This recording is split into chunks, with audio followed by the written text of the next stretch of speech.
Money FM 89.3, the best of the afternoon update. You're listening to Industry Insight. Now, self-driving cars are no longer the stuff of science fiction. And in China, there are autonomous taxis and shuttles, ride-hailing services with autonomous vehicles in many American cities. And in Singapore, the LTA, Land Transport Authority, recently proposed a 3-year test pilot for autonomous buses in mid-2026. So when will we see AVs become commercially available at scale?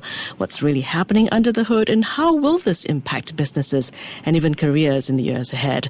We zoom into the autonomous vehicle industry for the latest developments and trends. Joining us back again is Daniel Chow, principal at global management consultancy Arthur D. Little, Southeast Asia. Daniel, welcome to the show. Hi, good afternoon. Let's jump right in. Singapore seems to be at the forefront of AV testing. So from your vantage point, why is that? And what makes Singapore such a hub for this kind of innovation? Okay, so jumping right in, Singapore is not the first to deploy autonomous vehicles, but it may be one of the first to get it right. We do know that Singapore has taken a very proactive but cautious approach to autonomous vehicle adoption. You mentioned earlier on that China as well as the US have moved actually quite quickly after AV for Baidu in Beijing. Singapore has deliberately prioritized safety, regulatory clarity, and system integration, a path that's more deliberate and arguably more demanding. Now, the upcoming pilot by LT takes on the most complex autonomous vehicle use case, which is urban fixed-line deployment in live mixed. Now, unlike closed campus shuttles or shuttle loops, this pilot actually puts full-size autonomous buses on busy public roads, alongside other drivers, cyclists, and pedestrians. Now, this pilot deployment will start with buses that are at least 16 seats. They'll commence on 2 bus services, one in Marina Bay and the other one in the one-off area. These 2 services were selected for their shorter and simpler routes. While it might seem like we're starting small with just 2 routes, in reality, we're actually starting with the hardest environment, precisely because that's where safety and performance matter the most. So this pilot is not just about running buses. It's about proving that technology can handle complexity, navigate unforeseen or low-occurring traffic scenarios, and operates at the heart of Singapore's transport network. You're talking about technology. Could you share with us the evolution of AV technology in the past few years, and who are the key players involved? Well, maybe let's try and answer that by asking from replying from a sort of a system point, right? In terms of where key technical challenges are that need to be addressed for autonomous vehicles up safely, and quite obviously, the countries and companies where this has been most advanced and most sophisticated are China. As well as in the US, right?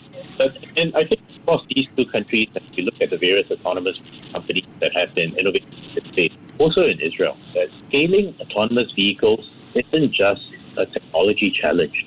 It's actually a systems challenge, right? There are 3 key systematic hurdles to overcome, right, in Singapore's context, right? First, there's weather resilience. Right? In tropical Singapore, autonomous vehicles must have tropical weather conditions such as torrential wind, right? The accuracy of sensors like LiDAR sensors and camera sensors are still impeded conditions. Right. The second thing is urban unpredictability. Now, autonomous vehicles have to deal with potentially erratic drivers, cyclists, pedestrians. Most autonomous systems today are still in various stages of testing in these kinds of very dense traffic conditions. And last but not least is systems integration. It's not just about the vehicle, but how it interacts with infrastructure, fleet control systems, and remote operators. So that's why LTA's pilot calls for remote operations capabilities and not just autonomous stuff. So again, to answer your question, right, countries that have been the forefront of handling these sort of systemic hurdles and looking at it more of a systems challenge instead of a tech challenge, right? Traditionally has been China, US, etc. Okay, Daniel, let's bring this home for our audience. PMEBs in Singapore and Southeast Asia. How will AVs impact industries and jobs in the future? I think, AVs are one of those technologies where you have evolving platforms like robotics and AI converging with relatively mature technology platforms such as automobiles, as well as IoT. Now, obviously, one of the big issues that it does help to solve is the fact that it doesn't need drivers. Singapore country has always struggled in recent years with a lack of drivers. People in Singapore are not willing to become drivers. And if you look at say, a public transport operator like SBS Transit. I think, if I remember correctly, roughly only 6.5% of their drivers are actually under the age of 30 years old. So autonomous vehicle actually solves this very big labor crunch issue that transportation is, right? So it's not just the public bus operators, it's also taxi drivers, it's also guys who drive road sweepers, that drive garbage trucks, that drive cargo trucks, right? So the implications, if Singapore gets it right, are actually very, very big, because it helps keep the city moving. But shouldn't people be worried about displacement? In the short term, the reality is that there is a shortage of drivers in the country. And I think that Singaporeans and Singapore residents that work in Singapore as drivers really have nothing much to worry about. There's simply more demand and supply across all aspects of transportation, particularly in cargo transportation and public transportation. And AV systems as a whole, will take some time to come into maturity. At present, it is still at pilot stage. If you look at the bus pilot tender that's coming up now, it's meant to go live in 2026. Within 6 months, if everything goes well, LTA expects that operators are able to implement remote operations. And from 2027, if things are still chugging along nicely, LTA's tender calls for an increase in the number of buses, up to 14 buses, and expanded buses. So this is a multi-year, that is getting things right. So I do think that, to answer your question, the short term job displacement should be the least of our concerns. Okay, coming back to adoption, which do you think would be a bigger challenge in getting AVs on the road at scale, tech or policy? From my vantage point, I would say nothing. I actually do think that the biggest issue here really is not around technology availability or policy readiness. The bigger issue here really is around public perception of autonomous vehicles are safe enough or not.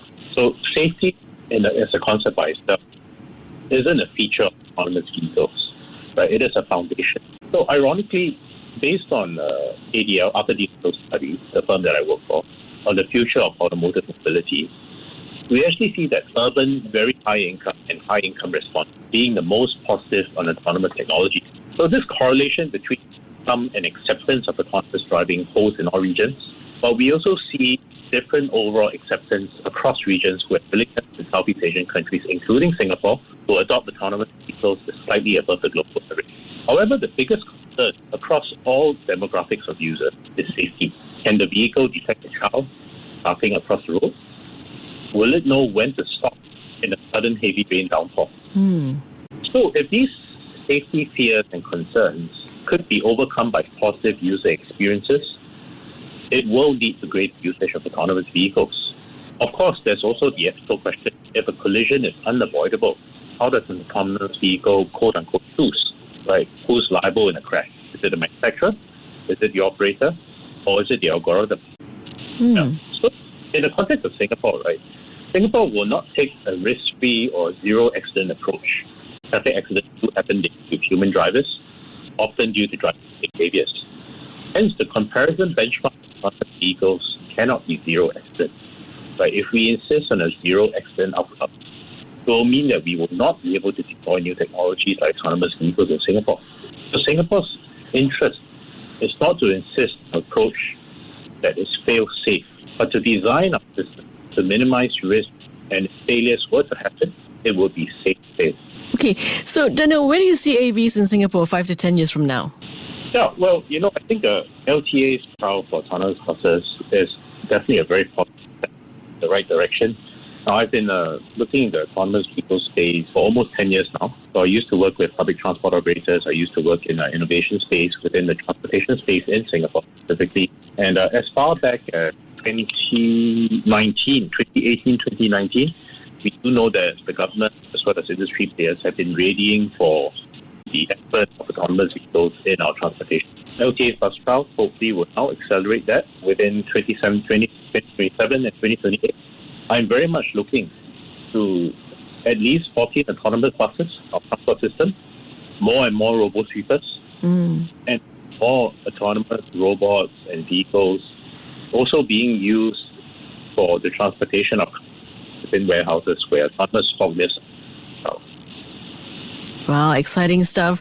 Before we let you go, Daniel, if I were a mid-career professional or business leader, how can I ride this wave? I would say to embrace the change and embrace transformative effects that new technology like robotics can bring. And if we were to look at it through the lens of it, being displacing jobs or displacing existing ways of working, displacing existing business contracts that might have transportation vehicles, I would say let that be the least difference. Right? The bigger issue, at least from Singapore's standpoint, for a business operating in Singapore, is about addressing the driver shortage. And if a technology platform does emerge to help address the driver shortage issue, right, there is no shortage of passengers and goods that need to be moved on a daily basis within Singapore. Alrighty, thank you so much for your insights and perspectives. Daniel Chow, Principal at Global Management Consultancy, Arthur D. Little, Southeast Asia. Thanks so much for joining us today. To listen to more great interviews, download our podcasts at audio.sg or download the audio app. That's AWEDIO, audio at the App Store and Google Play.